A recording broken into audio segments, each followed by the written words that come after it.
kumanaan ka mid ah shacbi weynaha ku dhaqan gobolka cagaaran ee Gabil ayaa maanta si diiran u soo dhaweeyay madaxweynaha Jamhuuriyadda Soomaaliland Axmed Maxamed Maxamuud Silaanyo iyagoo kaga hor yimid duleedka tuulada Caabudla sidoo kale waxaa soo dhaweynta ka qayb galay cuqaasha salaadiinta wax karadka ardayda dhalinyarada aqoon-yahanka maamulka heer gobol iyo heer degmo safarka madaxweynaha ayaa waxa ku wehelinayay wasiirka wasaaradda warshadaha wasiirka wasaaradda waxbarashada wasiirka wasaaradda warfaafinta hidaha iyo dhaqanka gudoomiyaha xisbiga talada haya ee kulmiye iyo agaasimaha madaxtooyada ujeedada ahayd ka qaybgalka dufcadii afraad ee ka qalin jabisay jaamacadda Timacadde ee magaaladaasi Gabiley waxaana ugu horeyn halkaasi ka hadlay gudoomiyaha jaamacadda Timacadde si oo lagu ogolaaday jaamacadda Timacadde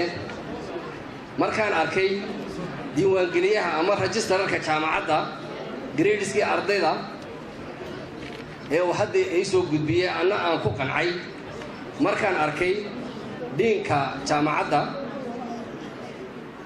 qoraaladii iyo dokumentigii ardayda gradeskooga uu soo gudbiyay isla markaa ana aan ku qancay waxaan mudane madaxweyne ardaydan hortaada joogta aan qiraynaa in ay mutaysteen gradeska digriga iyo diblomooyinka taas oo ay xaq u leeyihiin in la siiyo maanta laga bilaabana waxaan jecelahay ardaydaasi ka waxaan igsan doonaa waxa weeye in la xoojiyo hadda kulliyadaha jira waa in la xoojiyaa maaragtay tayadooda taasoo wasaaradda waxbarashadana aan si fiican iyo wasiirkaba aan uga wada shaqayno in la abuuro digrigii koowaad ma ahayd digrigii labaad in la abuuro aad ugu mahad celinaya madaxweynaha Soomaaliland sida uu noogala soo qayb galay xafladan waxaan ku soo dhaweynaa gacmo furan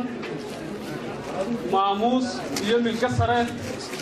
oo tii lagu yaqaanay shacabka reer Gabiley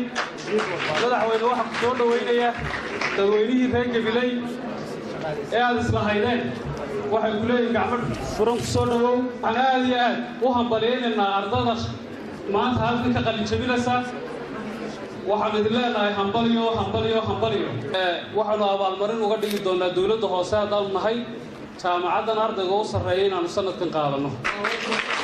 waxaan jecelahay marka koowaad halkan inaan uga mahadnaqo madaxweynaha Jamhuuriyadda Soomaaliland mudane Axmed Maxamed Maxamuud Silaanyo oo inagala soo qayb galay xafladda qalin jabinta jaamacadda Timacadde dufcadii afraad waqtigiisa ina soo siiyay hadlaya afka dadweynaha reer Gabiley aan odayga u ahay ardayda qalin jabinaysa inaan kelmad halkan ka yiraahdo dardaarana iyo hoga tusaaleyn marka hore ardayda waxaan kula dardaarmayaa oo hortaan Ilaahay uga sidoo kale waxa isaguna halkaasi khudbad dhinacyo badan taabanaysa ka soo jeediyay wasiirka wasaaradda warshadaha Shacay Maxamed Muuse waxaana hadaladiisii ka mid ah madaxweyne shacabka gobolka Gabiley ilaa xalay markii ay maqleen warka inaad imanayso qalin jabinta ardayda iyo farxadda aad kala soo qayb galaysaa ardayda reer Gabiley soo jeed iyo farxad iyo tamaashada iyo ahayd waxay sugi kari lahaayeen intaad soo gaarayso gobolka waxay xidhnaayeen min Caabudla ilaa halkan maanta aynu taaganahay marka madaxweyne aad iyo aad bay reer Gabiley mar walba ku soo dhaweynaya marka horeysa waxaan idinku ka codsanayaa in loogu duceeyo dadweynaha iyaga loogu duceeyo bulshada gobollada bariga in ay arkaan oo gartaan in ay horumar sameeyaan oo ku daydaan bulshooyinka galbeed codka lagu kala baxo marka la dooranay madaxweynayaasha waxaan ugu mahadnaqaynaa haddaanu kulmiyanahay labadii jeeran ugu oroday madaxweynaha ee Silaanyo oo labadii inaa codkana si hagaagnaana u siiseen oo ku soo saarteen waan idinka mahadnaqaynaa waxaan ka doonayaa sanadka dambe inaad tiknoolajiyada fadhiisaan بعد السلام نقول وين هبلين لنا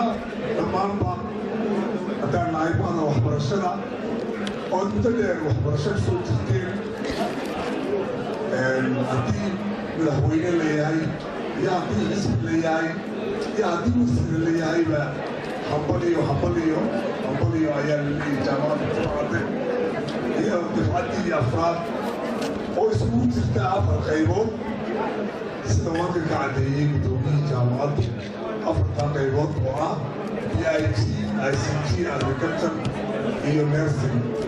Barashada iyadoo ka duuleysa tayada waxbarashada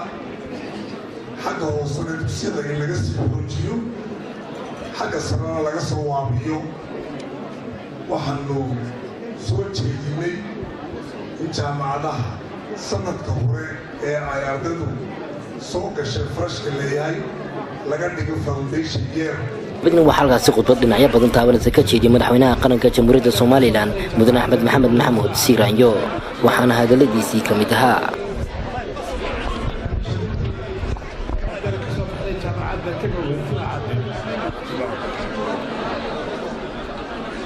وتاريخ ويوية ومال الحسوس بلن ومال القبلة إلى وحن كبريا إلى ذهب كقلة جوسي معلمينتونا يكون قدبة وأخونا أكسن يا خير لها لكل ما أنا لو الرجال يسلقني هاي وقت فرحان والبيتين الحفلات كسر القرون وحنا لها هاي كل بوليس النقطة كل دم كل يدخل أفعال النقطة إن شاء الله تعالى سنة رئيس سنة الضبابة والسوس المقدمة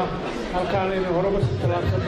وقدر كان هربس مرة أيام البهاية والسلام وعبد الله الظاهر تلفزيون كعالمي جاي الصومالي channel مقالة قبيلة